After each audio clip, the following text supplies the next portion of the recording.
Salam sejahtera dan selamat pagi kepada kesempat rajin. Oke, saya Cigo Jason dan hari ini kita akan teruskan lagi dengan pembelajaran kita, yaitu sambungan daripada pembelajaran minggu yang lalu ya. Oke, untuk itu saya mohon semua pelajar untuk keluarkan buku teks dahulu. Oke, dan buka muka surat 143. Oke, 143.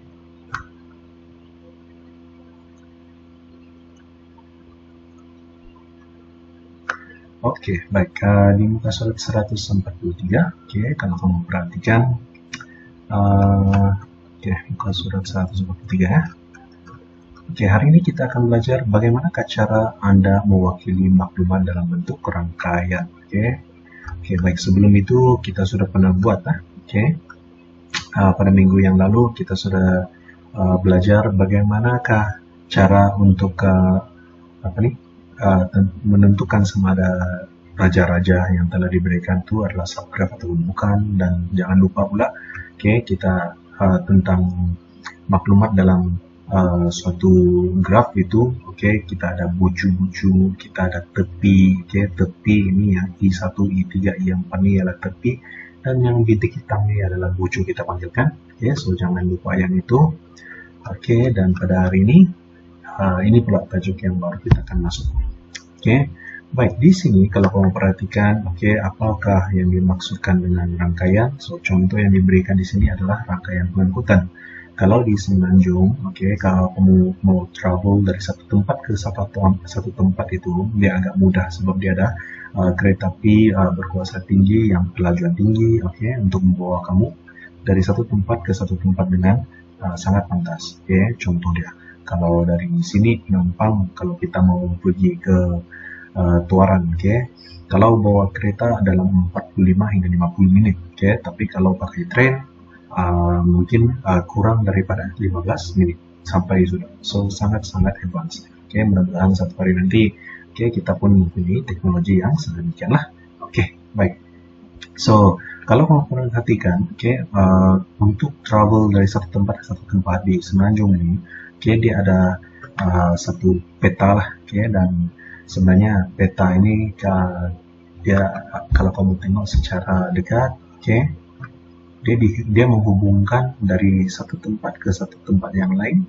Ada laluan warna merah, laluan warna purple, warna orange, dan warna kuning. Ini sebenarnya adalah jenis-jenis train ataupun pengangkutan awam yang kamu boleh gunakan.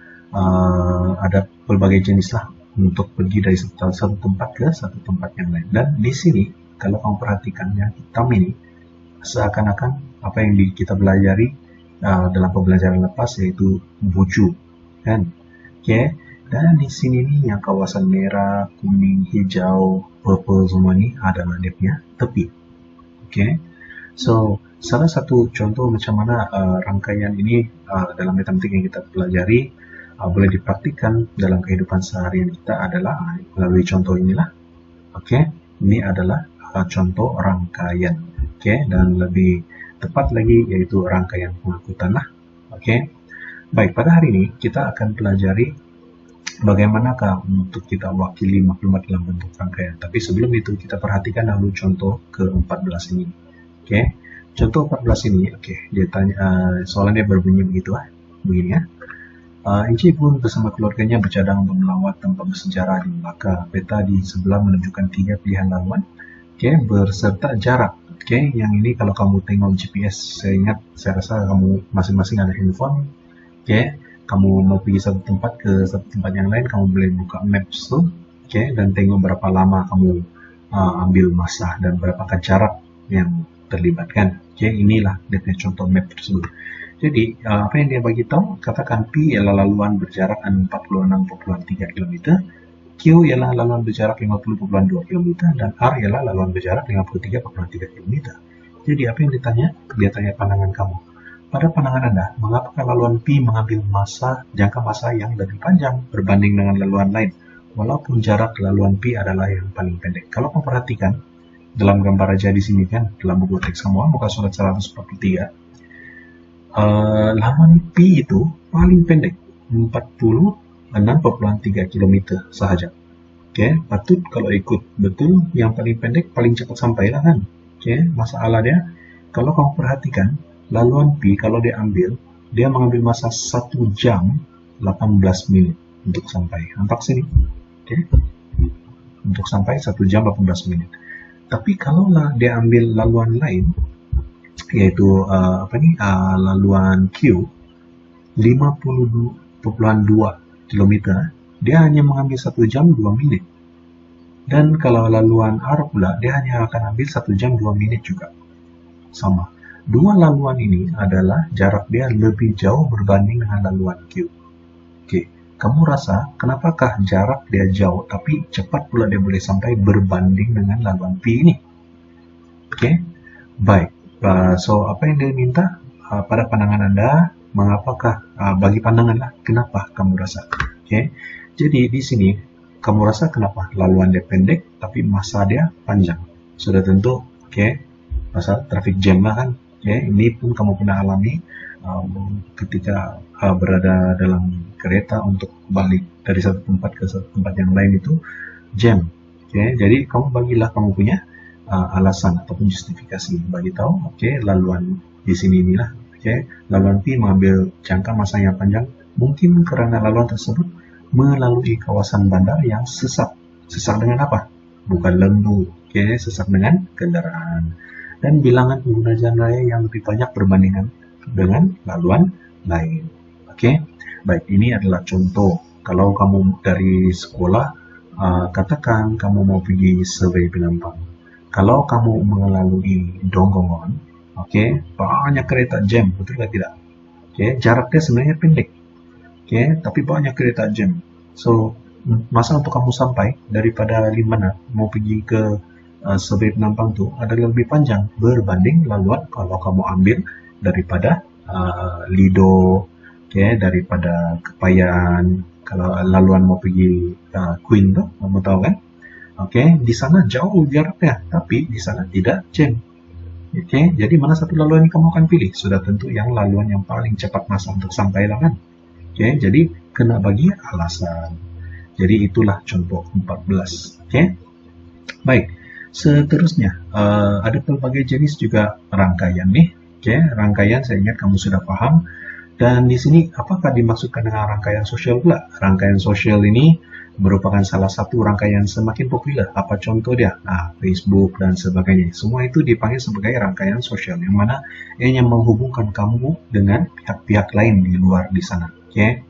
Jadi rangkaian sosial ini digunakan untuk peluang pekerjaan, peluang perdagangan, bersosial. Facebook lah sosial, berkeluarga, macam Instagram, Lepas itu dia juga digunakan untuk pendidikan, media sosial, dan sebagainya. Baik.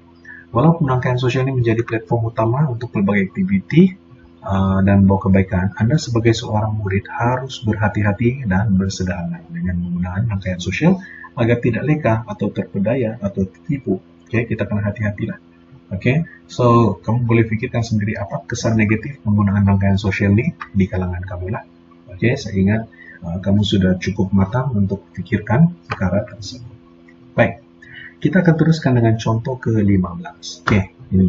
Sekarang kita akan praktikkan apa yang kita sudah pelajari sebelum ini dalam menjawab contoh ini. Sebelum ini kita sudah belajar macam mana untuk melukis rangkaian, yang mana rangkaian itu ada bucu, ada tepi, kan? So, coba kita perhatikan soalan ini. Contoh 15. Jadwal di bawah ini menunjukkan data 6 orang murid dan 2 jenis permainan yang diminati. So, apa yang disuruh buat? Tukar maklumat yang diberikan ini dalam bentuk rangkaian. Dalam bentuk ada bucu, ada tepi, dan sebagainya. Macam mana kita membuat itu? Kita kena lukis sahaja. Apa yang kita kena buat? Kita kena lukis sahaja graf.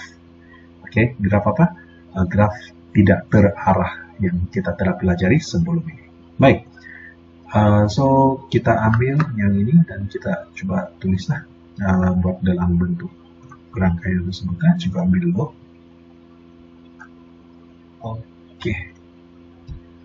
Baik, coba kita perhatikan. Biasanya kalau dalam rangkaian yang kita belajar itu kita ada belajar bucu yaitu titik ini, titik begini, lepas itu ada titik begini, titik begini, sini begini kan. Kemudian kita ada belajar dari satu titik ke satu titik itu dia dihubungkan, betul?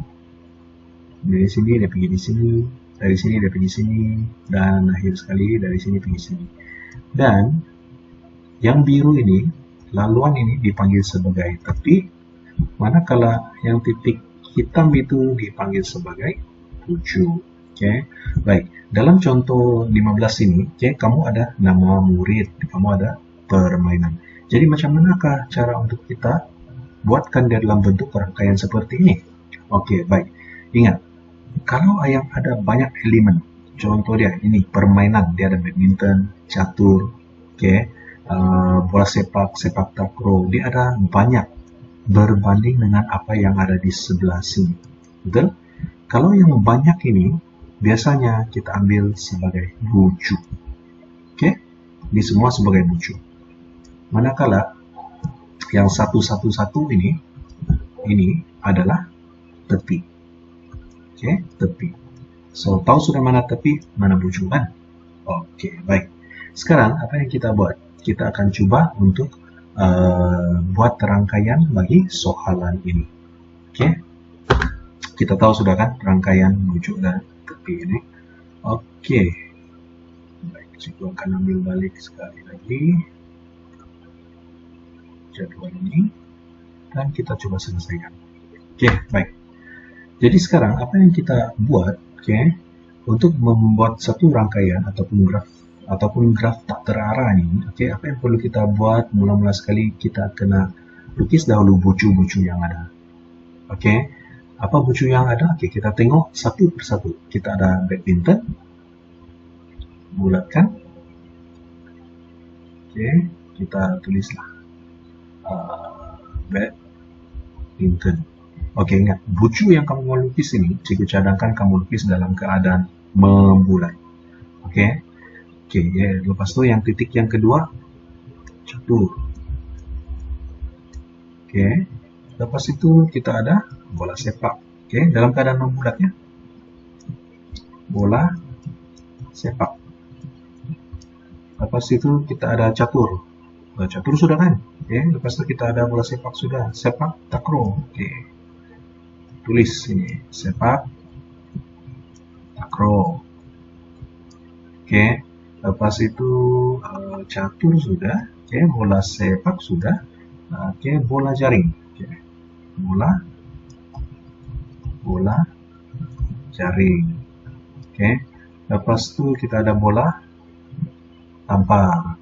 Dalam keadaan membulat, bola tampar. Baik. Kemudian apa yang kita buat sekarang ini, kita sudah ada dia punya bucu. Yang kita kena buat ialah dia punya tepi. Dan seperti yang cikgu bagi tahu tadi, kalau tepi ini mewakili yang kurang, elemen yang kurang, yaitu nama murid lah, sedikit berbanding dengan permainan, bukan? Jadi, kita perhatikan, permainan dia adalah badminton dan catur. Maka kita gariskan badminton dengan catur ini, dan kita tulislah nama Edmund. Siap, selesai untuk yang pertama. Yang kedua, Azwan. Azwan apa dia punya permainan? Bola sepak dan sepak takraw. Di manakah bola sepak dan sepak takraw? Dari sini pergi ke sini, belakang kanan. Dan kita tulislah di sini Azwan. Sangat mudah kan? Sangat senang. Yang ketiga, si Rajan, catur dan bola sepak. Kita tengok catur dan bola sepak di mana? Di sebelah sini, lakarkan, dan kita tulislah Rajan. Settle. Dan keempat yaitu Aina. Aina catur dan bola jaring. Mana catur, mana bola jaring? Catur di sini, bola jaring di sini. Maka apa yang kita buat? Kita lakarkan sahaja. Dan di sini kita tulis Ai. Kemudian Maria. Maria, badminton dan bola jaring. Badminton, bola jaring. Dan jangan lupa tulis tepi dia adalah Maria. Lepas itu siapa lagi? Jenny. Jenny, bola jaring dan bola tampar. So bola jaring dan bola tampar di sebelah sini. Buat rangkaiannya, tulislah J. Baik. inilah rangkaian kita yang kita sudah lukis. Oke, dan begitulah cara macam mana untuk melukis rangkaian suatu rangkaian. Oke, baik, kalau kamu perhatikan, kalau kita keluar daripada sini, kita masuk kepada buku teks. Ini cara macam mana dia lukis, yang mana berlainan daripada apa yang cikgu lukis. Oke, tidak apa, selagi rangkaian yang kamu lukis itu, oke, dia memenuhi keperluan soalan, yaitu permintaan soalan. Oke, maka yang tetap akan itu. Contohnya Edmund, permainan yang diminati dia adalah badminton, catur, dia ada di sini. Edmund, badminton, catur, sama sahaja. Si Azwan, bola sepak, sepak takraw. Azwan di mana? Bola sepak, sepak takraw. Tidak kisah. Yang penting lapisan kamu itu adalah betul. Baik. Jadi untuk kerja rumah kamu, itu sahaja yang kita akan pelajari pada hari ini. Untuk kerja rumah kamu, apa yang cikgu mau kamu buat ialah kamu teruskan dengan praktiskan diri 5.1D di sini. Cikgu mau kamu jawab soalan nomor soalan 2E dan B saja. C dan D, tidak perlu. Soalan E dan B saja. Baik, soalan E ini lukis satu graf berbilang tepi berdasarkan di atas. Jadi cikgu sudah tunjukkan tadi macam mana untuk melukis satu graf berbilang tepi kan, dalam contoh yang ini tadi. Ya, yang inilah macam mana kita mau buat. Cikgu sudah tunjukkan. Jadi untuk soalan B, apakah jenis makanan dengan nama murid, antara jenis makanan dan nama murid, kumpulan manakah yang Anda pilih untuk mewakili bucu? Yang ini, kalau kamu masih ingat tadi cikgu suruh kamu pilih yang banyak kan, yang kalau untuk tepi itu kita pilih yang banyak, dan yang sedikit kalau bucu, kalau bucu itu kita pilih yang banyak, kalau yang tepi itu kita pilih yang sedikit, kenapa? Apa sebabnya? Sebab kalau kita pilih tepi ini sebenarnya dia ada banyak bucu, dia bersilang. Nampak di sini ada Julia, di sini pun ada Julia, di sini ada Wong, sini pun ada Wong. Ini kira bersilang ini kan. So ini sebenarnya adalah bucu. Yang tepi ini dia tidak bersilang. Nasi ayam, nasi lemak, nasi goreng, mie goreng. Dalam arti katanya yang penting kamu kalau kamu mau paham yang sedikit nih kamu pilih sebagai tepi dan yang banyak ini sebagai bucu. Itu saja. Jadi berikan justifikasi kamu tidak bersilang lah. Baik. Soalan E dan B sahaja cikgu mau kamu buat, hantar latihan selewat-lewatnya pada hari esok lah. Cikgu bagi kamu 1 hari. 2 E dan B ini sahaja. Jadi cikgu rasa itu sahaja pembelajaran kita pada hari ini. Yaitu mewakilkan maklumat dalam bentuk rangkaian. Cikgu harap semua boleh faham apa yang cikgu sampaikan. Kalau ada masalah dengan latihan, sila WhatsApp dengan cikgu dan cikgu akan tunjukkan seperti biasalah. Cikgu akan balas WhatsApp kamu satu demi satu dari masa ke semasa. Jadi sekian daripada cikgu, itu sahaja. Terima kasih dan selamat belajar.